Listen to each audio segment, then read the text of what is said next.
মোহন চাওয়ে ফেলাহেচোন। মা কি হ'ল কোৱা? উপায় আমি জানো এনেকে থাকিলে হ'ব? দেউতাইতো আমাক এৰি থৈ গুচি গ'ল, গতিকে তই কিবা এটা কৰিব লাগিব আৰু। মা তুমি ঠিকেই কৈছা। আমাৰ পিছফালে থকা সেই মাটিডোখৰতে মই খেতি কৰিম, আৰু সেই খেতি কৰি যি ফচল পাওঁ সেয়া বজাৰত বিক্ৰী কৰি টকা উপাৰ্জন কৰিম মা। আৰু তুমি চিন্তা নকৰিবা, মই আছোঁ নহয়। মই জীয়াই থকালৈকে তোমাক মই একো হ'বলৈ নিদিওঁ। কিন্তু বোপাই তোৰ জানো কষ্ট নহ'ব? দেউতাই ঢুকাৰ পৰা মই মানুহজনী বৰ দুৰ্বল হৈ গ'লো সঁচাকৈ। এতিয়া মই তোক কাম এখনতো সহায় কৰি দিব নোৱাৰা অৱস্থাত আছোঁ। মই কাইলৈও লৈ যাম পথাৰলৈ। কিন্তু তোৰ বন্ধু দেখোন কমলকো লগ ধৰিব পাৰা। দুয়োটাই যিমানে কষ্ট কৰিবি সিমানেই টকা উপাৰ্জন কৰিব পাৰিবি। তাকো লগ ধৰচোন, তোৰ প্ৰিয় বন্ধু। পাৰোঁ।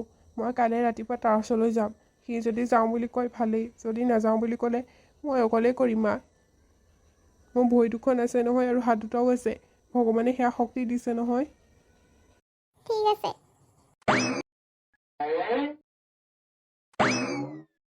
মোহন ৰচোন। কওকচোন। মোহন ইমান ৰাতিপুৱা কলৈ যাওঁ? মই এই কমলৰ ওচৰলৈ আহিছিলোঁ বৰ্তা। দেউতা ঢুকোৱাৰ পাছৰ পৰা আৰু ঘৰখন বৰ খালী খালী লগা হ'ল, আৰু মই নকৰিলেনো কোনে কৰিব?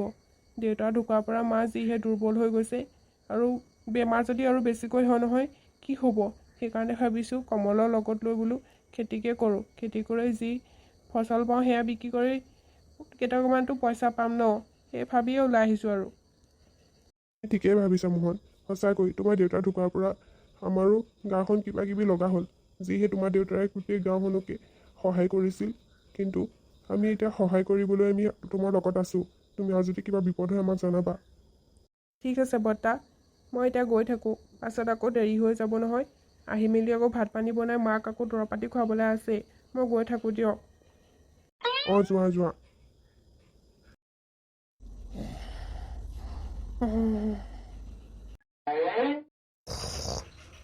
ঐ কমল, উঠিছ নাই? কোনো ইমান ৰাতিপুৱা চিঞৰি আছ? কি হ'ল ইমান ৰাতিপুৱা চিঞৰ বাখৰ কৰি আছ?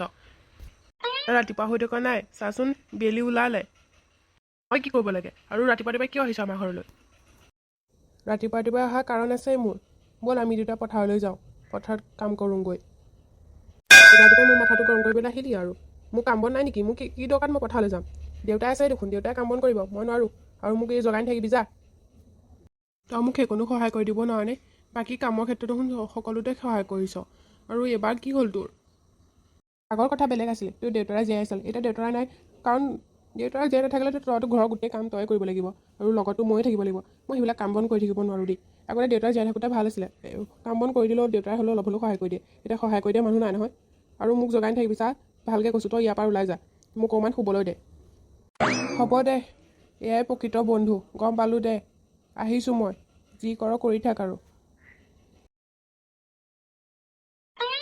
মোৰ কাম বন নাই, ৰাতিপুৱা মাথাটো গৰম কৰিবলৈ আহিছে। মই চাকৰ নেকি সিহঁতৰ ঘৰত সদায় কাম কৰি থাকিবলৈ?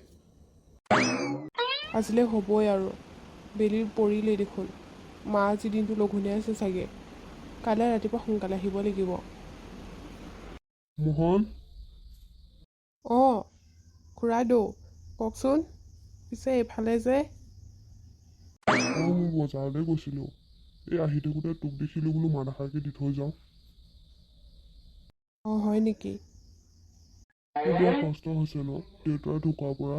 এতিয়া এই ঘৰৰ গোটেই দায়িত্ব তোৰ ওপৰতে পৰিলে আৰু। কষ্টটো কৰিবই লাগিবই, মোৰ কাৰণে আৰু মাৰ কাৰণে। এতিয়া এমুঠি দুমুঠি খাবৰ কাৰণেতো এইখিনি কৰিব পাৰিম আৰু মই। তোৰ মাৰ বহুত ভাগ্যৱান, তোৰ নিচিনা ল'ৰা এটা পাইছে। কমলকো লগত লৈ নল'লে, সিও অলপ এখন সহায় কৰিলে অলপ সোনকালে আগবাঢ়িব পাৰিবি। খুৰাইদেউ সেইদিনাখনি গৈছিলোঁ নহয় তাৰ ওচৰলৈ, আৰু সি ইমান ৰাতিপুৱা দেৰিলৈকে শুই আছে। বোলো মোক অকণমান সহায় কৰি দিবি খেতিতে, সি নাহোঁ বুলি ক'লে। ইমান জোৰ নকৰিলোঁ আৰু দিয়ক। গম পাইছেনে মোহন, সি একো কামৰ মানুহ নহয়। ৰাতিপুৱা দেৰিলৈকে শুব, বেলাটো মোবাইল চাব, আৰু আবেলি হোৱাৰ লগে লগে গাঁৱৰ ছোৱালীকেইজনী জোকাই ফুৰে। কিমান কওঁ বোলো এইখন কিবা এটা কৰ, নহ'লে কেনেকৈ জীৱনটো উন্নতি কৰিব পাৰিবি? কিন্তু নাই, মোৰ কথা নুশুনে সি। বুজাই নোৱাৰোঁ, গম পাইছনে তাক? তই বুজাবিচোন, অন্ততঃ তোৰ কথা বা মানে। ঠিক আছে খুৰাইদেউ, মই কালি ৰাতিপুৱা যাম বাৰু, তাক বুজাম। হ'ব এইখিনি সামৰিতে সোনকালে ঘৰলৈ আহ বেলি পৰিলেই দেখোন। ঠিক আছে খুৰাইদেউ, আপুনি কৈ থাকক, মই কৈ আছোঁ। ঐ কমল, কমল, অ' পোপাই উঠিলি নে? ইমান ৰাতিপুৱালৈকে শুই থাকে নি বাৰু? জানিছিলোঁ ৰাতিপুৱা ৰাতিপুৱা যে আমাৰ ঘৰলৈ কুকুৰ এটা আহিব বুলি। কি হ'ল? কিয় তইতো ফালি আছ? ক ৰাতিপুৱা ৰাতিপুৱাই। ৰাতিপুৱা ৰাতিপুৱা সদায় ইমান দেৰিলৈকে শুই থাকিলে হ'ব নেকি বাৰু? দেউতাই ইমান কষ্ট কৰি তহঁতৰ ঘৰখন চম্ভালি আছে, তইতো অকণমান দুখ কষ্টবোৰ বুজি পাব লাগে। কথাটো এতিয়াহে বুজিলোঁ। দেউতাইতো ৰাতিপুৱা ৰাতিপুৱা মোৰ মাথাটো গৰম কৰে, বুজাই বুজাইতো নোৱাৰিলেই, এতিয়া তোক পঠিয়াইছে হয় নাই? এতিয়া তই DC অফিচাৰ যে, তই মোক বুজাব পাৰিবি হয় নাই? DC অফিচাৰ নহয় দেই, তোৰ প্ৰিয় বন্ধু, সেইবাবে দেউতাৰে বুজাবলৈ মোক কৈছিলে। হ'ব হ'ব, গম পাইছোঁ আৰু। চা, মই তোক ভালকৈ কৈছোঁ দেই মোহন, মই এইবোৰ কাম ধান্দা এইবোৰ কৰিবলৈ নাই। মোক টকা লাগে, টকা। এই জীৱনটোত টকাৰ বাহিৰে একো নাই, গম পাইছ? গতিকে তই মোৰ চকুৰ আগৰ পৰা এতিয়াই তৰি যায় চা, মোৰ মাথা চাথা গৰম নকৰিবি। ৰাতিপুৱা ৰাতিপুৱাইতো দেউতাই বজাৰলৈ যোৱাৰ আগত মাথা চাথা গৰম কৰি থৈ গৈছে, আকৌ তই নকৰিবি দেই। মই এইবোৰ কাম ধান্দা কৰিব নোৱাৰোঁ। ধান্দা নকৰি জানো তই জীৱনটো উন্নতি কৰিব পাৰিবি? কিমান আৰু দেউতাৰ ভৰসাত থাকিব? দেউতাৰো এদিন নোহোৱা হৈ গ'লেতো তেতিয়া কি হ'ব কচোন? মোৰ ভগৱান হ'ল নোলাবি দেই তই এতিয়া। কৈছ নাই ইয়াৰ পৰা? মই কৈছোঁ নাই এইবোৰ কাম ধান্দা মোৰ, আৰু মোক বুজাবলৈ চেষ্টা নকৰিবি। মোক যেনেকৈ আছোঁ মোক তেনেকৈ থাকিবলৈ দে প্লিজ। হ'ব দে, তোক আৰু মই এনেকৈ জোৰ নকৰোঁ। যেনেকৈ আছোঁ তেনেকৈ থাক। শুনি শুনি মোৰ তিতাগুটি লাগিছে। ঘৰৰ মানুহটোৰ কথা শুনাই গাঁৱৰ ওলাই গ'লেই গাঁৱৰ মানুহবিলাকে যি কথা লেকচাৰ দিব মোহনৰ বিষয়ে। ইছ, সিহে একদম কাম ধান্দা কৰি মাকক শুশ্ৰূষা কৰি আছে। ঐ কমল ৰ। এইজনকো ক'ৰ পৰা আহিলে ইমান ৰাতিপুৱা ৰাতিপুৱাই? মোৰ পইচা বিচাৰি আহিছে চাগে। তই পেলাইছে একেবাৰে আমাক দেখি। আপোনালোকক দেখি কিয় পলাম আকৌ? পইচা যোগাৰ কৰিলে নাই 20,000 টকা? আজি দিয়া কথা আছিল নহয়। অঁ, আজি ডেট আছিল নেকি? মই পাহৰিয়ে থাকিলোঁ। অঁ, মোৰ হাতত পইচা নাই নহয় এতিয়া, মই আপোনাক ক'ৰ পৰা দিম? ক'ৰ পৰা দিয়ক? আজি ডেট আছিলে, মুঠতে আজি ডেটৰ ভিতৰতে পইচা দিব লাগিব মোক। মই এইবোৰ নামানো। লালা ভাই, মোক আৰু দুদিন সময় দিয়ক। মই পৰহিলৈ ভিতৰত আপোনাক মই পইচা ঘূৰাই দিম। আজি মই পইচা দিবলৈ হাতত এটকাও নাই, আৰু দেউতাও নাই, দেউতা বজাৰলৈ ওলাই গ'ল। ঠিক আছে, পৰহিলৈকে সময় দিছোঁ। যদি নোৱাৰ পইচা দিব, দেউতাৰক কিডনেপ কৰি মই লৈ যাম। মনত ৰাখিবি তই। নাই নাই, তেনেকুৱা নকৰিব। মই পৰহিলৈ ভিতৰত পইচা আপোনাক ঘূৰাই দিলেই হ'ব নহয়। ঠিক আছে, পৰহিলৈকে সময় দিছোঁ। আমি যাওঁ এতিয়া। ভাল ভাল বাছিলোঁ দেই, ভাল ভাল এইবোৰ এক্টিং কৰিব জানো কিন্তু মই। অঁ, এতিয়া পৰহিলৈকে সময় দিছে নহয়। লালা ভাই বিশ্বাস কৰিব নোৱাৰি। পৰহিলৈৰ ভিতৰত পইচা দিব নোৱাৰি, ডেট কি কৰিব পাত্তা নাই। মোহনৰ ওচৰলৈ যাব লাগিব আজি। তাৰ পৰাই পইচা 20,000 টকা ধাৰলৈ আনিব লাগিব। সেইটোকে কৰা উচিত। মোহন ঘৰত আছনে? অ' কোননো? ভিতৰতে সোমাই আহকচোন। হ'ব মই হে অ'। অহ কমল, ইমান দিনৰ মূৰত আহিছে বোপাই। আছো না? নাই হ'ব, হেৰি মোহন নাই নেকি? অঁ, মোহন নাই নহয়, খেতিৰ পৰা আহি অকণমান ওলাই গৈছেহি। সি আহিব এতিয়া। তোৰ বাৰু এই ববৈজনী খবৰ এটা ল'বলৈ সময় অকণ উলিয়াব নোৱাৰিনে কমল? তই বাৰু মোহনক সহায় নকৰ নাই বাৰু, এপাকতো আহিব পাৰ। হ'ব, বেয়া চেয়া নাপাব। এইকেইদিন অলপ সৰু সুৰাকৈ বিজি আছিলোঁ। অঁ, কমল যে আজি আমাৰ ঘৰত। মোহন তই আহিলি, তোৰ কাৰণে ৰখি আছিলোঁ। ৰখি আছিলি? কিবা কথা আছিল নেকি? ক। মোহন প্লিজ মোক সহায় কৰ, মই নহ'লে বিপাঙত পৰিম এতিয়া। কি সহায় কৰিব লাগিব কচোন, ভালকৈ খুলি ক। মই মানে লেলা ভাইৰ পৰা মই 20,000 টকা ধাৰলৈ লৈছিলোঁ, কিন্তু এতিয়া 20,000 টকাটো এতিয়া ঘূৰাই দিব লাগে পৰহিলৰ ভিতৰত। মই যদি পইচা ঘূৰাই নিদিওঁ নহ'লে হেনো মোৰ দেউতাক কিডনেপ কৰি লৈ যাব। এতিয়া মোৰ ওচৰত টকাও নাই। প্লিজ মোক কেনেবাকৈ 20,000 টকা গোটাই দে। চোন ৰ, নাকানিবি। মোৰ ওচৰত 20,000 টকা ওলাব চাগে, চাওঁগৈ ৰ।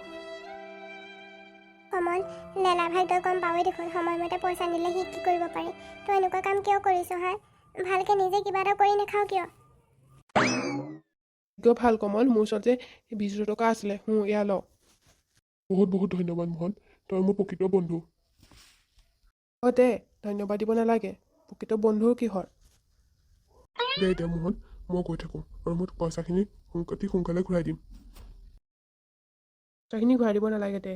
মোৰ কেতিয়াবা বিপদ আপদ হ'লে তই সহায় কৰিব লাগিব। হ'ব দে, যা। হ'ব, তাৰ কোনফালে যায়? এই মোহনৰ ঘৰৰ পৰা আহোঁগৈ। অঁ, এই হাতকা বনাইটো কি ৰঙাকৈ টোপোলাটো? অঁ, এই ববুসাগৰ অলংকাৰ কিছুমান আছে ইয়াত। এই ববুৱে মোহনৰ ঘৰত থ'বৰ কাৰণে দি পঠিয়াইছিলে। তোৰ ঘৰত আকৌ কিয় থ'বলৈ দিছে? কিমান ভালদৰে দেখিছোঁ দেখোন। ঘৰৰ কাম কৰাৰ লগতে মাককো প্ৰতিপাল কৰি আছে, আৰু গাঁৱৰ মানুহে তাক বহুত বিশ্বাস কৰে। সেই বুলি ভাবিয়ে ববুৱে অলংকাৰখিনি তাক থ'বলৈ দি পঠিয়াইছে। অঁ, হয় নেকি? মোহন ঘৰতে আছে, আপুনি যাওক।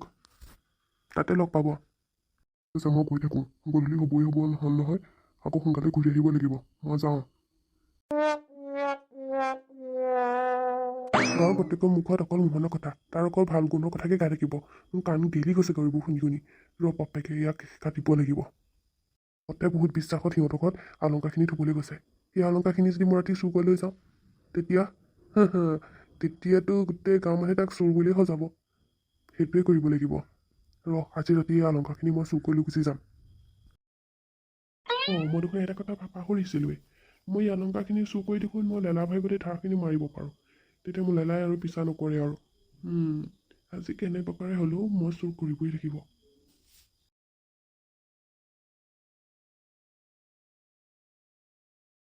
লেলা ভাই সোমাব পাৰোঁ দে বোপাই আহ ভিতৰলৈ পইচা দিয়া ডেট কাইলৈহে আছিলে আজি আহিলি যে আপোনাৰ ধাৰখিনি মাৰিম বুলি আহিলোঁ আৰু সুবিধা পালোঁ পিছে লেলা ভাই এইবাৰ পইচা নহয় এইবাৰ মই অলংকাৰখিনিহে আনিছোঁ গতিকে এইখিনিকে লওক আৰু পইচাই দিয়ক বা অলংকাৰেই দিয়ক মুঠতে ধাৰখিনি মৰিতে হ'ল আৰু হ'ব দে তোৰ আজিৰ পৰা মুক্ত যা তোক এৰি দিছোঁ কোন আছ এইটো লৈ যাহি ইয়াৰ ওচৰত থকা টোপোলাটো লৈ যা ভিতৰত আৰু ভালকৈ থবি ঠিক আছে মই গৈ থাকোঁ মোহন আপুনি ইয়াত আগফালে ইমান চিৰি আছোঁ মাথাও দিয়া নাই সেইটো কাৰণে আহিবি ইয়াতে পালোহি আৰু পিছে মাও নাই নেকি মায়ে আগতকৈ উঠা নমা কৰিব পাৰিছে সেইকাৰণে মই অলপ বাহিৰলৈ উলিয়াই লৈ আহিছিলোঁ আপুনি বহকচোন ব'লক মই কৈছোঁ ঠিক আছে দে আপোনাক কওকচোন কিবা কাম আছিল মোৰ লগত যে মই কালি অলংকাৰখিনি থ'বলৈ দিছোঁ যে মই টোপোলাটো লৈ আগে বৌবোৰক আকৌ কিবা কাৰণত দৰকাৰ হৈছে হয় নেকি মই আনি আছোঁ ৰ'ব কি হ'ল টোপোলাটো আনিবলৈহে কৈছিলি খালী হাতে আহিলি যে আৰু মন মাৰি আছ কিয় কি হ'ল নকওঁ কেলে আপুনি থ'বলৈ দিয়া টোপোলাটো মই আলমাৰীতে থৈছিলোঁ কিন্তু দেখোন এতিয়া চাইছোঁ নাই ক'লৈ যাব সেই আলমাৰীটোৰ পৰা তই কিবা কৰিছ কি কৰিলি ক মোৰ অলংকাৰখিনি কি কৰিলি ক মোক বিশ্বাস কৰক মই একো কৰা নাই আপুনি যেনেকৈ থ'বলৈ দিছিলে মই তেনেকৈ থৈছোঁ নাজানো কালি ৰাতিটোৰ ভিতৰতে সেয়াক লৈ গ'ল তোক বহুত বিশ্বাস কৰে গম পালে বৌবোৰে আৰু সেই বিশ্বাসতে সেই অলংকাৰখিনি তোক থ'বলৈ দিছিল কিন্তু এটা ৰাতিটো তই সেই অলংকাৰখিনি ভালদৰে ৰাখিব নোৱাৰিলি চিহ তই এনেকুৱা কবি বুলি মই ভবা নাছিলোঁ আপোনালোকক মই অলংকাৰখিনি থ'বলৈ দিছিলোঁ সেই অলংকাৰখিনি আজি মোৰ আকৌ দৰকাৰ হৈছিল নিবলৈ আহিছিলোঁ কিন্তু এতিয়া সেই আপোনাৰ ল'ৰাই চাইছেগৈ সেই অলংকাৰখিনি আলমাৰীত নাই কি কৰিলে আপোনালোকে সঁচা কথা কওক নহ'লে গাঁৱৰ মানুহক মাতি মই এতিয়া আপোনালোকক কিন্তু সুধা দিলোঁ কি হৈছে আপোনালোকে কিয় ইমান হুলস্থুল কৰিছে ৰাইজ কালি মই মোহনক কিছুমান অলংকাৰ থ'বলৈ দিছিলোঁ কিন্তু আজি কিবা দৰকাৰ নিবলৈ আহিছিলোঁ সেই অলংকাৰখিনি সেই আলমাৰীটোত নাই ই নিশ্চয় কিবা এটা চুৰ কৰিছে নিশ্চয় ই অলংকাৰখিনি বেছি দিলে কাৰোবাক এতিয়া গাঁৱৰ ৰাইজ কিবা এটা কৰক মোহন মই ইয়াক কি শুনিছোঁ তুমি এনেকুৱা বুলি ভবা নাছিলোঁ এতিয়াতো আপোনালোকৰ বিশ্বাস হ'ল নহয় এই ল'ৰাটো ভাল নহয় বুলি মই আগৰ পৰাই কৈ আছিলোঁ কিন্তু আপোনালোকে বৰ বিশ্বাস কৰিছিলে কিন্তু এতিয়া ইয়াক শাস্তি দিয়াটো এইটোৱেই হ'ব যে ইয়াক আমাৰ গাঁৱৰ পৰা বাহিৰ কৰি দিয়ক এঘৰীয়া কৰি দিয়ক ইয়াক তুমি ঠিকেই কৈছা এনেকুৱা ল'ৰা ছোৱালী আমাৰ গাঁৱত থাকিলে আৰু বিপদ হ'ব ইয়াক এঘৰীয়া কৰি দিয়া যাওক মোহন মই তোক কি শিক্ষা দিয়া নাছিলোঁ আৰু তই ইয়াক কি কৰিলি তোৰ দেউতাৰো বহুত আত্মাই কষ্ট পাইছে আৰু মই তোৰ নিজৰ ল'ৰা বুলি ক'বলৈ ঘিণ লাগিছে তোৰ পৰা মই এইটো আশা কৰা নাছিলোঁ এবাৰতো মোক বুজিবলৈ চেষ্টা কৰক আপুনি দুখ নকৰিব মোৰ মনত দুখ লাগিছে মোৰ বন্ধু যে এনেকুৱা কাণ্ড এটা কৰিব মই ভবা নাছিলোঁ এতিয়া দুখ কৰি লাভ নাই আৰু মোৰ প্ৰকৃত বন্ধু বুলি ক'বলৈও কিবা লাগিছে আৰু কমল তুমি ইয়াতে আছা হপাই তোমাক গোটেইখন বিচাৰি ফুৰিছোঁ আৰু তুমি ইয়াত মোহনৰ ঘৰত ভালেই হ'ল দিয়া তোমাক লগ পালোঁ আপুনি ইয়াত কি সোণৰ অলংকাঠিত নকলি অলংকাৰ দি মোক কি ঠগাব বিচাৰিছা এইটো দেখোন মোৰ টোপোলা কি চলি আছে ইয়াত মোহনে একো বুজি পোৱা নাই ইয়াত লগ পালোঁ ভালেই হ'ল মই আলমাৰীত দুটা টোপোলা আছে বুলি কৈছিলোঁ আৰু আপুনি ৰঙা টোপোলাটো লৈ আহিলে যে কাৰণ ৰঙা টোপোলাটো সোণৰ অলংকাৰহে নকলি অলংকাৰহে আছিলে নীলা টোপোলাটোহে আছলিটো আছিলে আৰু সময়মতে তুমি কথাখিনি ক'লাহি ভালেই হ'ল আৰু লেলা ভাই আপুনিও যে সময়মতে আহি পালেহি ভালেই হ'ল নহ'লেতো আজি মোহনক এইখন সমাজৰ পৰা এঘৰীয়া কৰি দিয়া হ'লহেঁতেন এইখন সমাজৰ পৰা ইয়াক বাহিৰ কৰি দিয়ক আৰু ই যিখিনি কাম কৰি ইয়াৰ ভুলৰ শাস্তি ভগৱানে দিব মোৰ এনেও বিশ্বাস আছিলে মোহনে যে এনেকুৱা কাম কেতিয়াও কৰিব নোৱাৰে ইয়াৰ নিশ্চয় কমলৰে কাম